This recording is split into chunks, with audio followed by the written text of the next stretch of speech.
Hello, little bookworms.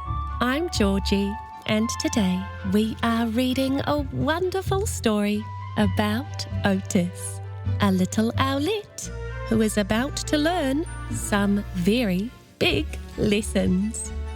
So snuggle up, get comfy, and let's dive into the pages of Otis the Owlet by Victoria Mars. Here we go.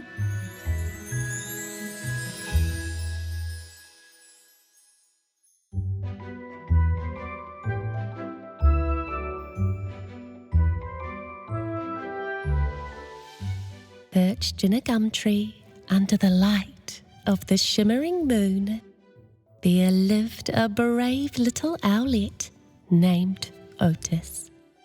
His heart-shaped face was home to two big round eyes, and his snowy white feathers were as soft as velvet. Otis faced a peculiar problem because, you see, he couldn't sleep standing up. Otis slept face down and was teased tirelessly by the other owls. He was determined to find a solution and decided to leave on a quest to learn from animals around the world.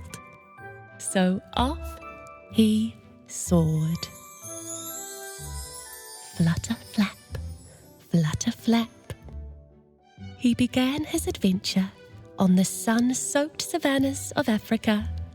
He found some meerkats sleeping in a burrow, piled on top of each other to keep safe and warm.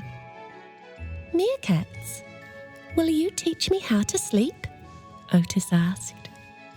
Attempting to cuddle up to the meerkats in their mob, Otis tumbled out in a pile of tangled feathers.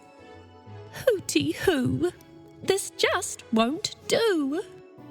So off he flew. Flutter-flap, flutter-flap. Flying across the ocean, Otis landed in North America on the banks of a babbling river. There he encountered otters, holding hands and floating on their backs to stay together while they slept. "Otters, will you teach me how to sleep?" Otis asked. Attempting to float with the otters in their bevy, Otis sank miserably into the cold water. "Hooty-hoo, this just won't do." So off he zoomed. Flutter-flap, flutter-flap. Continuing on his way, Otis arrived in a forest in Europe. Hibernating under the colourful dancing glow of the northern lights, he found a brown bear and her cubs. "Brown bears, will you teach me how to sleep?" Otis asked. Attempting to sleep all winter long with the brown bears in their sleuth, Otis was cold and bored of sleeping for so long. "Hooty-hoo, this just won't do." So off he swept. Flutter-flap, flutter-flap. Arriving in Asia, Otis travelled to glittering coral reefs in the warm ocean waters. Parrotfish were blowing beautiful bubbles around themselves to sleep and be safe. "Parrotfish, will you teach me how to sleep?" Otis asked. Attempting to blow bubbles of his own with the fish in their school, Otis was left entangled in a foamy mess with each pop. "Hooty-hoo, this just won't do." So off he glided.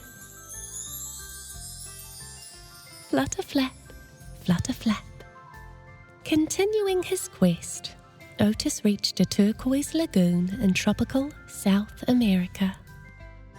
Balancing gracefully on one leg, the flamingo slept peacefully at the edge of the water.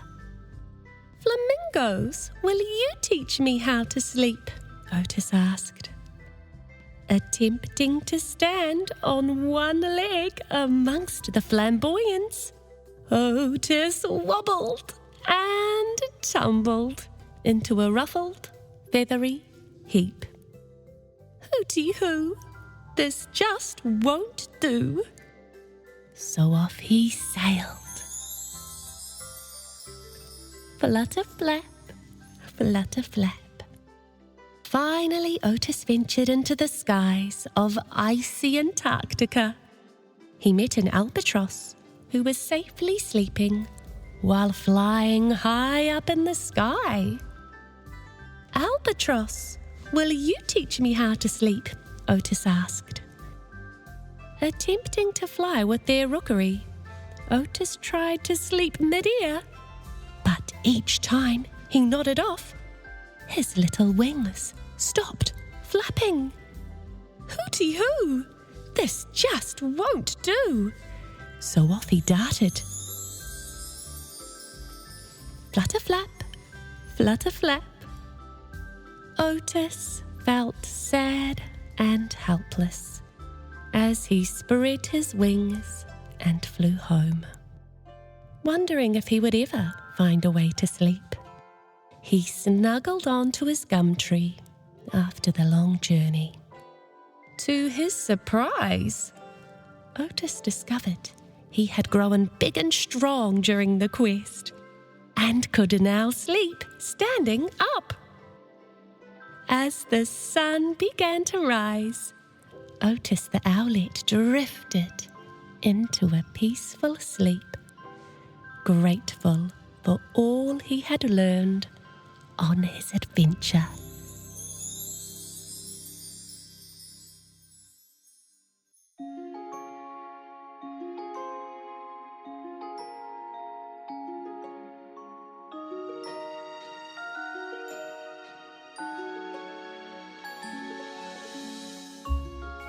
If you loved Otis the Owlet by Victoria Mars, you'll find a link in the video description below to purchase your very own copy. And don't forget to like, subscribe, and click the bell for more magical stories. And now it's time for us to stretch our arms up into the sky and wave goodbye to each other. Until next time, keep being wonderfully you. Bye for now.